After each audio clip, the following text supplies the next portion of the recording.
My parents said they could only love one daughter at once. Our family abandoned us when my mom had cancer.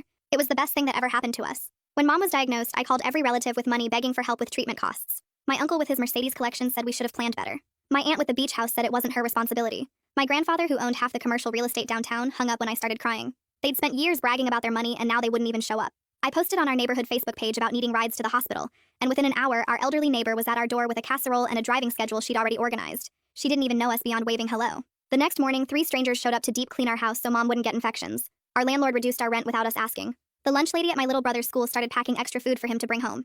None of these people had money, but they showed up every single day while my rich relatives posted vacation photos from Italy. I watched my mother cry when her hairdresser came to our house to shave her head for free and stayed to hold her while she sobbed. The mechanic fixed our car for free so we could get to treatments. The corner store owner started forgetting to charge us for groceries sometimes. These people were keeping us alive while my family pretended we didn't exist. During mom's second round of chemo, the waiting room became my education in how our city really worked. I met a woman whose son died because the nearest hospital was 40 minutes away. I met a man who lost his house to medical debt even though he worked 3 jobs. Every person had a story about how the system failed them, while rich people like my family built another mall nobody needed.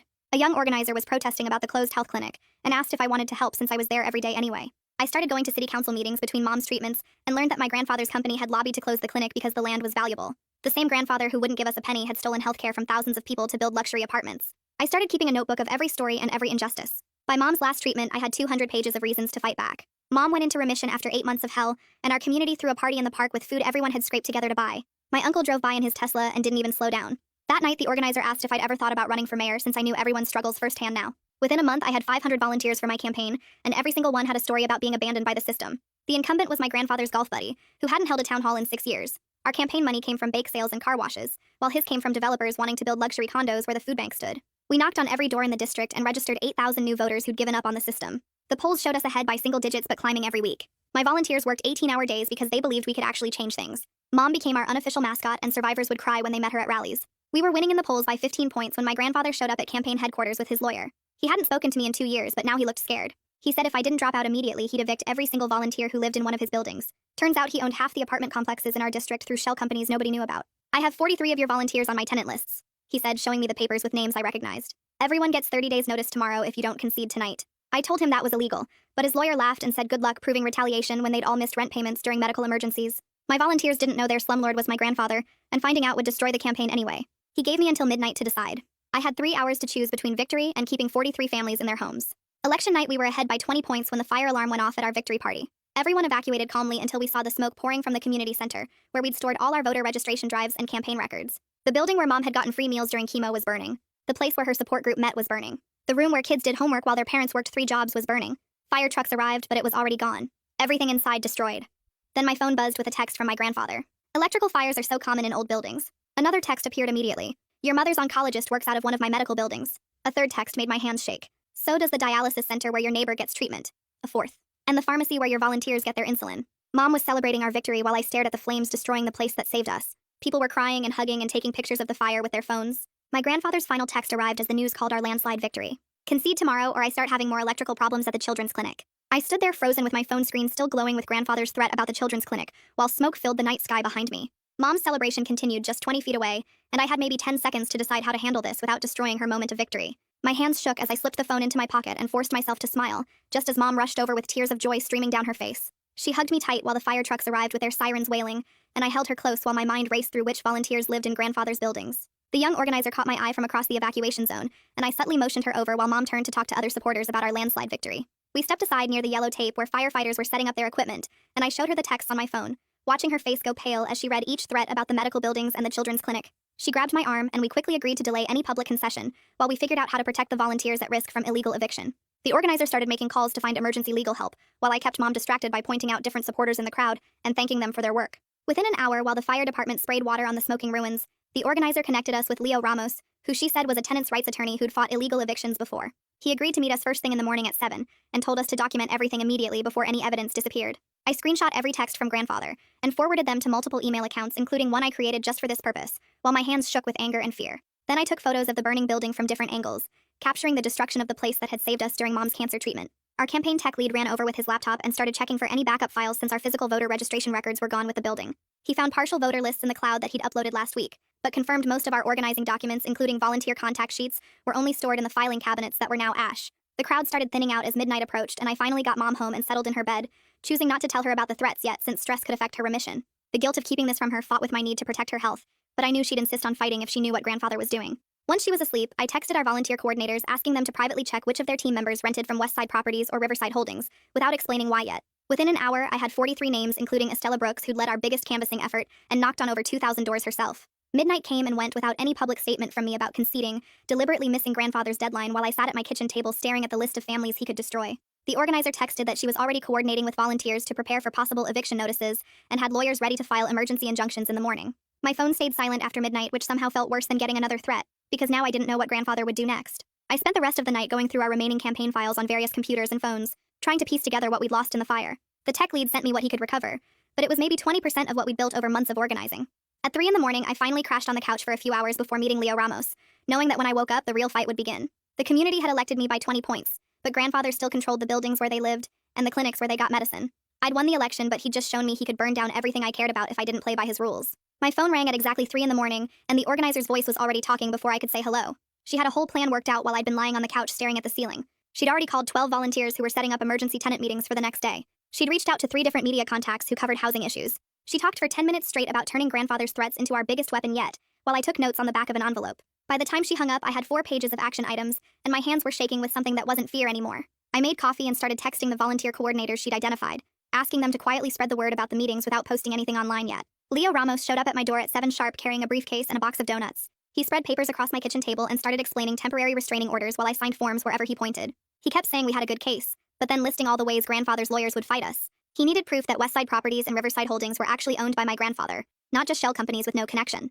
He pulled out more forms for discovery requests and subpoenas, while explaining that judges don't like granting emergency orders without clear evidence of immediate harm. He took photos of my phone showing grandfather's texts, and made me write out everything I remembered about his visit to campaign headquarters. He warned me that proving retaliation would be nearly impossible since landlords can always find technical lease violations to justify evictions. By 8:30, he had 40 pages of legal documents ready to file, but kept shaking his head about our chances. I found Francesca Ortega's number in my old campaign notes and called her from my car while driving to meet Leo at the courthouse. She picked up on the first ring and already knew about the fire from the news coverage. I told her I had information about possible connections to development interests, without mentioning grandfather's name yet. She asked pointed questions about timing and documentation, while I could hear her typing in the background. She wanted copies of any threats, records of ownership for the buildings where volunteers lived, and a timeline of events leading up to the fire. She explained she'd been investigating housing corruption for 3 years, and had sources who might help connect the dots. She couldn't promise anything without seeing evidence first, but agreed to meet once I had more documentation pulled together. The burned community center still had yellow tape around it when I met Mia Donaldson from the fire department at noon. She walked me through where they'd found burn patterns and asked detailed questions about when I'd noticed the smoke and who'd been at the victory party. She took notes in a small notebook while I explained about the election results coming in right before the fire started. She couldn't say much about the investigation but mentioned they were treating it as suspicious based on preliminary findings. She asked for my personal cell number and said she might have follow-up questions that couldn't go through official channels. She looked at the building for a long moment before telling me to be careful, and maybe think about staying somewhere else for a few nights. Alejandro Guerra called me while I was still standing outside the burned building and asked if we could meet immediately. He'd been up all night going through old records about the clinic closure and found patterns I needed to see. We met at a diner where he spread out maps and timelines showing how grandfather's companies had systematically targeted properties near transit lines and medical facilities. The clinic wasn't just valuable land. It was part of a bigger plan to force people out of the whole neighborhood. He showed me emails he'd gotten through public records requests that proved the closure was planned 2 years before it happened. He offered to share everything with whatever legal team I was building, and started making calls to other advocates who'd been fighting similar battles. We spent 3 hours going through documents while he explained how each piece connected to the bigger picture of systematic displacement. The campaign team gathered at 4 to draft a statement about the fire that wouldn't give grandfather's lawyers any ammunition. We went through 12 drafts, carefully removing any suggestion of arson or connection to the threats. The final version just expressed sadness about losing a place that meant so much to our community, and thanked the fire department for their quick response. We posted it on social media and sent it to local news outlets while watching the response numbers climb. People started sharing memories of the community center, and offering to help rebuild without knowing someone had burned it down on purpose. The organizer fielded calls from reporters while making sure everyone stuck to the approved message about focusing on the future, instead of speculating about the cause. At 6 that evening, a courier arrived at my apartment with an envelope marked urgent from grandfather's law firm. The cease and desist letter claimed I was planning to make defamatory statements that would damage his business reputation. It threatened legal action if I made any public statements connecting him to the fire, or suggesting criminal behavior. Leo actually laughed when I sent him photos of it, saying they'd just given us evidence of their panic. He added it to our growing file and started drafting a response that basically told them to pound sand in legal language. The next morning my phone rang at 6, and Estella's voice was breaking as she told me about the eviction notice that had just been posted on her door. 30 days to get out for lease violations they claimed happened months ago, but were only being addressed now. She'd knocked on 2,000 doors for our campaign, and now she was going to be homeless because of it. She kept apologizing like it was her fault while I wrote down every detail about the notice and promised we'd fight it. Within an hour, 12 more volunteers called with the same story and the same 30-day deadline. I met Francesca at a coffee shop downtown, where she reviewed everything I'd gathered so far. She studied the ownership documents Leo had found, and took photos of grandfather's threatening texts. She explained she needed at least 2 independent sources for everything before her editor would let her publish anything connecting him to the fire. She already had researchers looking into the shell companies, but warned me these investigations take time. She asked about other volunteers who might talk on the record, and started building a database of everyone affected by the evictions. She promised to protect sources but said the story would be stronger if some people went public with their experiences. That afternoon, my phone buzzed with a text from Mia saying they'd found traces of accelerant at multiple points in the building, but needed more testing before making it official. She warned me to start varying my daily routes and maybe avoid being alone in isolated places. She couldn't say more through text but suggested we meet in person soon to discuss what they were finding. 3 days later, Alejandro called me while I was sorting through what was left of our campaign files, and said he knew someone at the State Attorney General's office who might help with the housing stuff. Cassandra Lovell worked in their housing discrimination unit, and Alejandro had already sent her the basic information about the eviction threats. I drove to the state building that afternoon and found her office on the 4th floor where she had boxes of case files stacked everywhere. She listened to everything about the 43 volunteers facing eviction, and took notes on a yellow legal pad, while asking specific questions about dates and names. She explained that state intervention in local housing disputes needed proof of a pattern across multiple counties, and suggested I start looking for similar problems in other cities where grandfather owned property. She gave me her direct phone number and said to call if we found more evidence, but warned me these cases usually took months or years to build. On the drive back to campaign headquarters, our tech lead called in a panic, because he'd just discovered that half our donor records were destroyed in the fire, which meant we couldn't prove where our campaign money came from. He was at his computer trying to rebuild what he could from bank statements and old emails, but tons of small cash donations from bake sales and car washes had no paper trail now. The incumbents people would definitely use this against us if they challenged the election results since we couldn't prove our funding was legitimate. I told him to keep working and document everything he could recover while I figured out what to do next. That night, while helping him go through bank records, we noticed something weird in our campaign email account, showing 12 failed login attempts from IP addresses we didn't recognize. Someone had been trying to break into our accounts for the past 3 days using different passwords each time. We immediately changed all our passwords and turned on 2-factor authentication for everything, while wondering what else grandfather might be trying to access. The tech lead installed new security software and started checking all our other accounts for suspicious activity. 2 days later, Mom had her follow-up appointment at the cancer center, and there was no way to move it without risking her health. The cancer center was in one of grandfather's medical buildings, and walking through those doors made me feel sick knowing he controlled everything inside. I went with her and sat in the waiting room looking at all the other patients who didn't know their landlord owned this place too. The nurse called Mom back for her blood work and scans while I stayed in the lobby watching people come and go through the automatic doors. Every doctor here paid rent to grandfather's company and could lose their office space if they crossed him. Mom came out an hour later with good news about her blood counts, but I couldn't even celebrate properly knowing we were in his building. We walked to the parking garage in silence, and I kept looking over my shoulder expecting to see his security guards or lawyers waiting for us. That same afternoon, Estella called a meeting at the library for all the volunteers facing eviction, and 12 of them showed up ready to fight. They decided to form an emergency tenants council to share information and support each other through the eviction process. Estella took charge immediately, and started organizing them into committees for legal research and media outreach and mutual aid. Watching these people who might lose their homes still fighting for each other gave me more strength than anything else that week. They scheduled daily check-ins and created a phone tree so nobody would face this alone. The next morning, my personal phone rang with a blocked number, and when I answered, grandfather's voice filled my ear with fake concern about the fire at the community center. He said he'd heard about the tragedy and wondered if our family could talk about it together since we'd all been through so much. I hit the record button on my phone while he kept talking about how dangerous old buildings could be and how sometimes bad things happen to good people. He suggested we meet for coffee to discuss the situation like family instead of enemies, and made vague references to more problems if we didn't find common ground soon. I kept my voice steady and told him I was too busy with transition planning to meet, but would think about his offer. He said he'd call again soon and reminded me that family should stick together during difficult times before hanging up. 10 minutes later, the incumbent mayor's chief of staff called our main campaign line to inform us that they were considering challenging the election results due to the destroyed records. He said the lack of documentation raised questions about whether proper procedures were followed, and they had a duty to ensure election integrity. The organizer immediately started calling volunteers to gather sworn affidavits from every single voter we'd registered, while we still had people's memories fresh. We had 3 days to collect 8,000 statements before the certification deadline.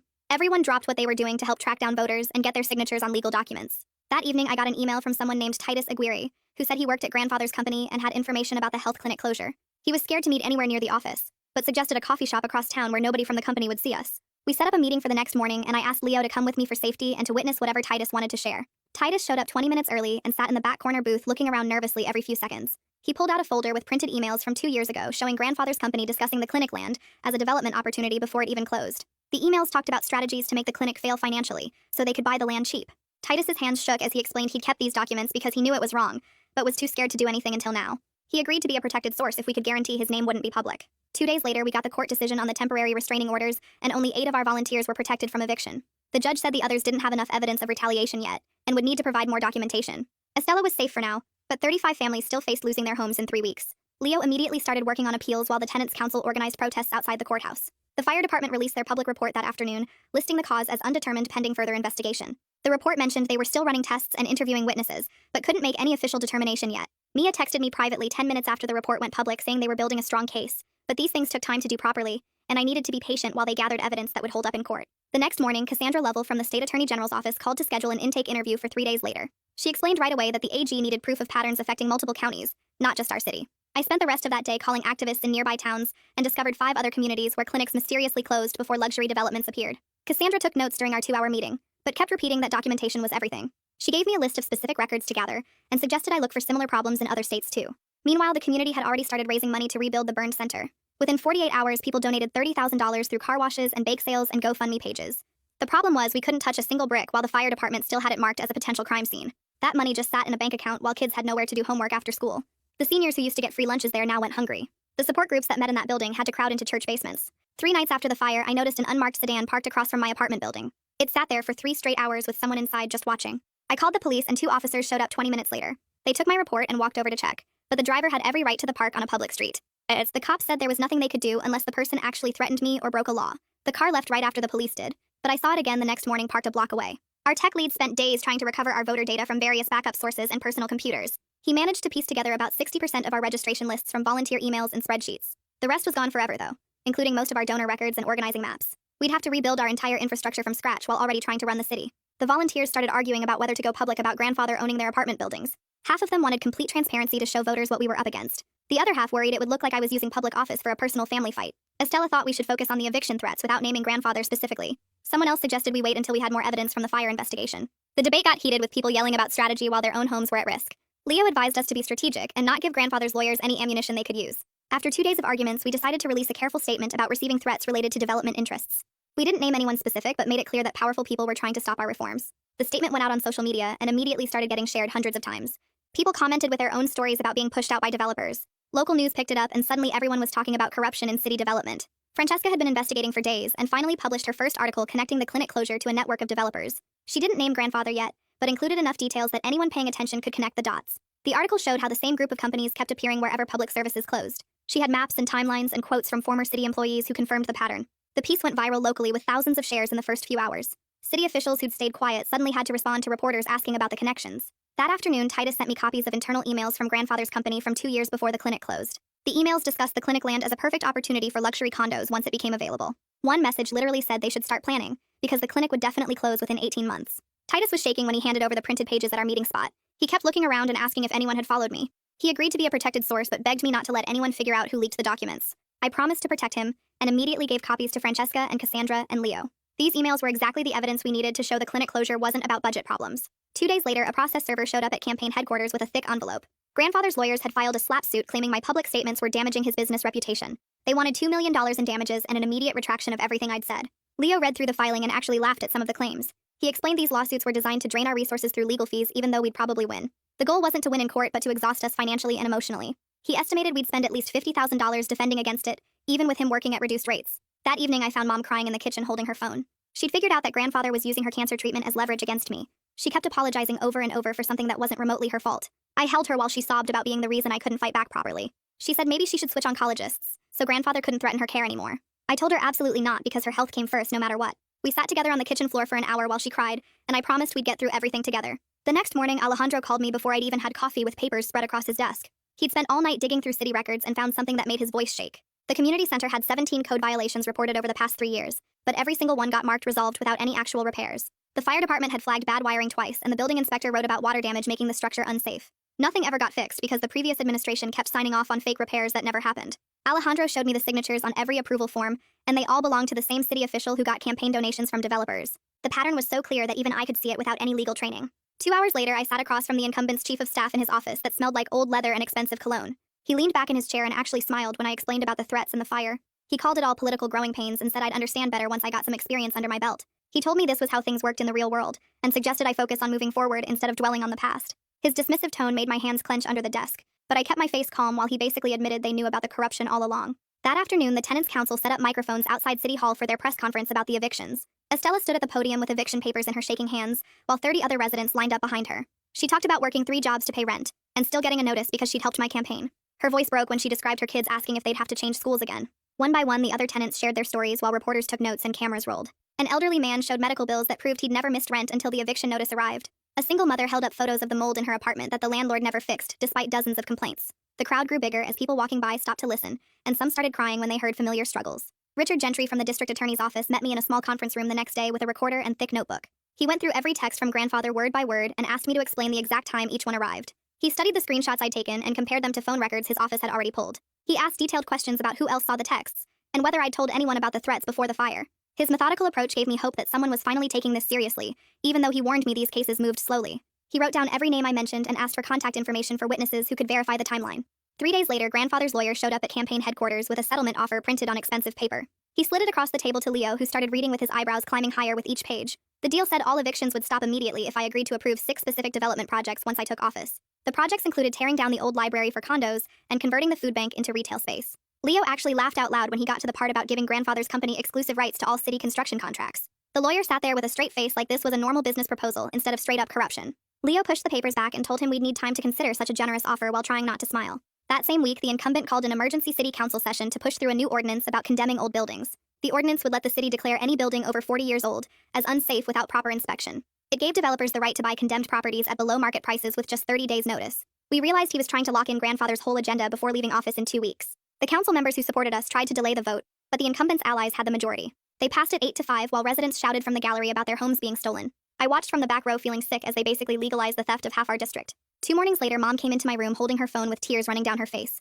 Someone had leaked her entire medical history to a gossip blog that posted every detail about her cancer treatment. The blog had copies of her chemotherapy schedule, and even photos from her medical files showing her weight loss. They'd published our bank statements from when we couldn't afford her medications and screenshots of my desperate messages begging relatives for help. Mom sat on my bed trying to smile while saying it didn't matter what people thought, but I saw her hands shaking. She kept apologizing for becoming a burden on the campaign, even though none of this was her fault. The blog post got thousands of shares in hours with comments calling us grifters and liars. The court hearing about restraining orders came the next week, and the judge extended protection for most volunteers. But 5 families, including an elderly couple with health problems, still faced eviction in 7 days. We scrambled to find them places to stay, while Leo filed emergency appeals that probably wouldn't get heard in time. Churches offered temporary shelter, and some supporters with extra rooms volunteered space. But breaking up these families felt like letting grandfather win. Francesca's second article came out that afternoon with a deep dive into the shell companies behind the evictions. She traced ownership through layers of paperwork to show how Westside Properties and Riverside Holdings connected to dozens of other companies. Her investigation mapped out forced closures of clinics, community centers, and small businesses across the entire city over 10 years. She still didn't name grandfather directly, but included enough details that anyone paying attention could connect the dots. The article included documents showing how property values mysteriously increased right after each closure. She'd interviewed former tenants who'd been forced out, and their stories matched ours perfectly. Meanwhile, Titus called me in panic because his supervisor had started asking why he'd been missing so many meetings. The supervisor mentioned seeing Titus's car at unusual locations, and wondered if everything was okay at home. Titus knew this was a warning that they suspected something, but he couldn't quit without losing his health insurance. Leo immediately started working on whistleblower protection paperwork while we documented every interaction Titus had at work. We gave him a burner phone for communication, and told him to act normal while keeping copies of any suspicious emails. His fear was so real that he threw up in our office bathroom after signing the whistleblower forms. The next morning, my phone rang at 6 with Zachary Huffman from the arson task force saying the lab results were in, and we needed to meet immediately. I drove to the police station where he showed me the report confirming accelerant traces throughout the community center's first floor. He explained that arson cases could take months or even years to prosecute, but they were treating this as priority 1 given the election timing. His team started pulling security footage from every business within 3 blocks, while I gave them grandfather's threatening texts again. That afternoon, the election board called an emergency meeting to schedule the certification hearing for next week. The incumbent's lawyers filed paperwork challenging 6 precincts where our voter registration drives had the biggest impact. They claimed without the destroyed records, we couldn't prove those votes were legitimate. Leo started gathering affidavits from every volunteer who'd registered voters, while our tech lead pulled bank records showing hundreds of small donations from those same neighborhoods. We worked until 3 in the morning preparing binders of evidence to defend our victory. My elderly neighbor showed up at my door the next day with her famous casserole and sat with me at the kitchen table while I ate. She reminded me that our community had survived before that building existed, and would keep surviving no matter what grandfather destroyed. Her simple words helped me remember why we were fighting in the first place. Mom found me looking through the certification hearing documents that evening and asked if she could speak at the hearing about what this election meant to people like her. I worried about her safety with grandfather escalating, but realized her voice might be exactly what the election board needed to hear. We spent the night preparing her statement together while she practiced staying calm and focused. The certification hearing packed the county courthouse with supporters and media filling every seat. When Mom took the microphone, she spoke for exactly 3 minutes about choosing between medicine and rent before our neighbors stepped up to help. She described the hairdresser who shaved her head for free and the mechanic who fixed our car without payment. The room went completely silent as she explained how strangers became family, while our actual family abandoned us. She finished by saying this election was about neighbors helping neighbors and giving everyone the chance our community gave her. The election board members wiped their eyes as she sat down. After 6 hours of testimony and reviewing our evidence binders, the board voted 4-1 to certify our victory based on the overwhelming proof from voter affidavits and donation records. The incumbent stood up and promised to monitor the situation for any irregularities, but couldn't stop the certification. We'd officially won despite the destroyed records and grandfather's attempts to steal it from us. 2 days later, grandfather's lawyers expanded their SLAPP suit to include defamation claims seeking $2 million in damages. They claimed my public statements about threats and development interests were destroying his business reputation and causing financial harm. Leo called Marcella Scott, an attorney who specialized in fighting strategic lawsuits, meant to silence critics, and she agreed to join our team pro bono. She'd beaten dozens of these cases and immediately started preparing our anti-SLAPP motion. Richard Gentry from the district attorney's office moved forward with the criminal investigation by issuing subpoenas for grandfather's phone records to verify the threatening texts came from his devices. He explained the legal wheels turned slowly, but this was official recognition that criminal behavior had occurred. His investigators started interviewing witnesses and building a timeline of the threats and fire. Meanwhile, the tenants' council that Estella organized had grown to include residents from 12 of grandfather's buildings. They negotiated their first building-wide agreement that prevented retaliation against any resident who'd participated in our campaign. The agreement became a template we planned to spread across every building grandfather owned in the city. Tenants started sharing stories about maintenance ignored for years, and rent increases that forced families out. They documented everything while organizing for collective bargaining power. Francesca's investigation reached its climax when she published a detailed exposé that finally named grandfather directly as the controlling force behind decades of healthcare and housing exploitation. Her article included Titus's leaked documents showing how grandfather's companies deliberately targeted clinics and community services in poor neighborhoods. She mapped out the shell companies, the political connections, and the pattern of forcing closures to grab valuable land. The article showed how he'd stolen healthcare from thousands while building luxury apartments on the ruins. She connected 40 years of suffering to one man's greed and included testimony from families who'd lost loved ones when the nearest hospital became too far away. The story exploded across social media with thousands sharing their own experiences of grandfather's exploitation. Former tenants came forward with stories of illegal evictions and dangerous living conditions. Healthcare workers described how his lobbying had destroyed their clinics. The pressure mounted as reporters from national outlets started calling for interviews. Grandfather's lawyers sent cease and desist letters to everyone, but the truth was already out there spreading faster than they could contain it. The next morning, I woke up to 30 missed calls and my phone still buzzing with texts from volunteers saying grandfather was on the morning news. I turned on the TV and there he was in his expensive suit sitting across from the anchor looking sad and concerned. He talked about family values and how his own grandchild was using personal disagreements for political gain. He claimed the fire was an accident that I was exploiting and said he'd offered to help our family many times but we refused. His voice cracked perfectly when he mentioned Mom's cancer and how he'd wanted to be there for us. The anchor nodded sympathetically, while grandfather painted himself as a victim of ungrateful relatives. I threw my shoe at the TV but it bounced off harmlessly while he kept lying about trying to reconnect with us. Leo called me right as the segment ended and told me not to respond publicly yet. He said the story was already backfiring online where people were posting screenshots of Francesca's articles next to grandfather's claims. Within an hour, the news station's Facebook page had thousands of comments calling out the lies. People shared their own stories about grandfather's buildings and the clinics he'd closed. The damage control wasn't working because too many people knew the truth now. 3 days later, Zachary Huffman from the arson task force showed up at my apartment with 2 other investigators. They took over the conference room at City Hall and started interviewing everyone who'd been at the victory party. Zachary explained they couldn't name suspects publicly yet, but assured me they were making real progress on the case. He asked detailed questions about the timeline and wanted copies of all the threatening texts again. His team worked through every piece of evidence we'd collected while more investigators examined the fire scene.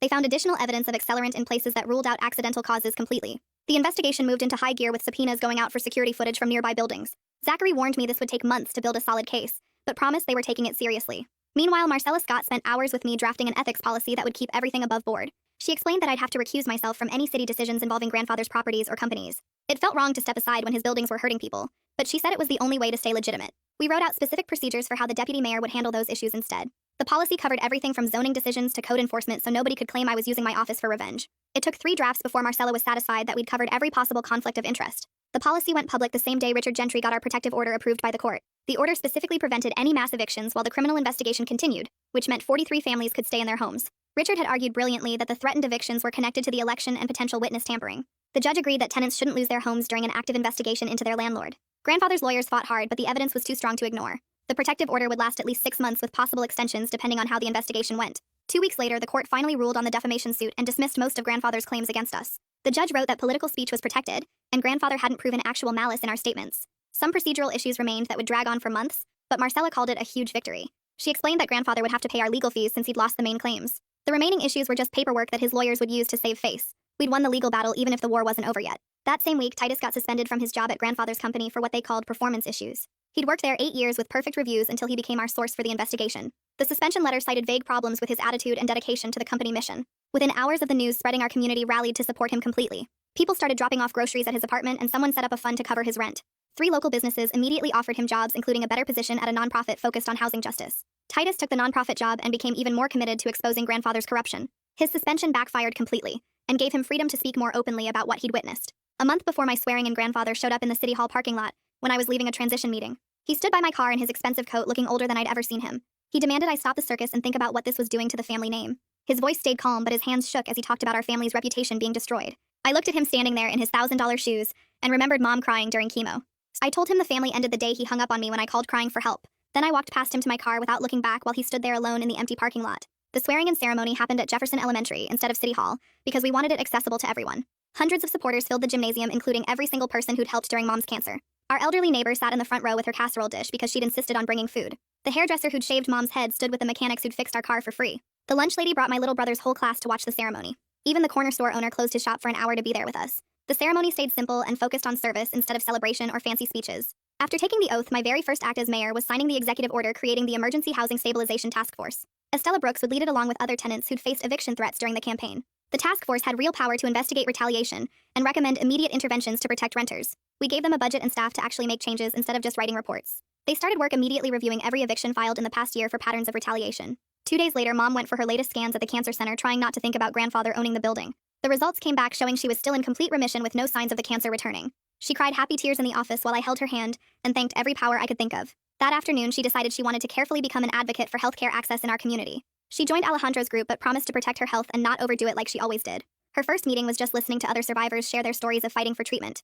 3 days after that meeting, a woman from the Regional Health Foundation called my office asking about our plans for the burned community center. She explained they had a new grant program for communities affected by healthcare access issues and wanted to offer matching funds for any money we raised locally. The catch was that the community had to control the rebuilding process, not city government or private developers. I called an emergency meeting with Estella and the other volunteers who'd use the center services. We spent 4 hours drawing up plans on butcher paper, listing every program we wanted to bring back and adding new ones based on what people needed most. The foundation representative came to our next meeting and watched as 50 people presented their ideas for the new center. She took notes while a single mom explained how the old center's daycare had let her keep her job. A diabetic teenager showed her the insulin storage problems at his school that the center used to help with. The foundation approved $2 million in matching funds on the spot, but only if we created a community board with real decision-making power. I sit in my new office now looking at the stack of papers on my desk. Grandfather still owns half the buildings downtown through his shell companies. The arson investigation moves forward, but Zachary says these cases take forever to prosecute. The 43 families are safe for now, but the court orders won't last forever. Tomorrow we start interviewing architects who understand what community-driven design really means. Tonight, though, those families sleep without worrying about eviction notices, and that's something. And that's the story done. Appreciate you hanging out with me, it's always a chill time. See you again if you pop back.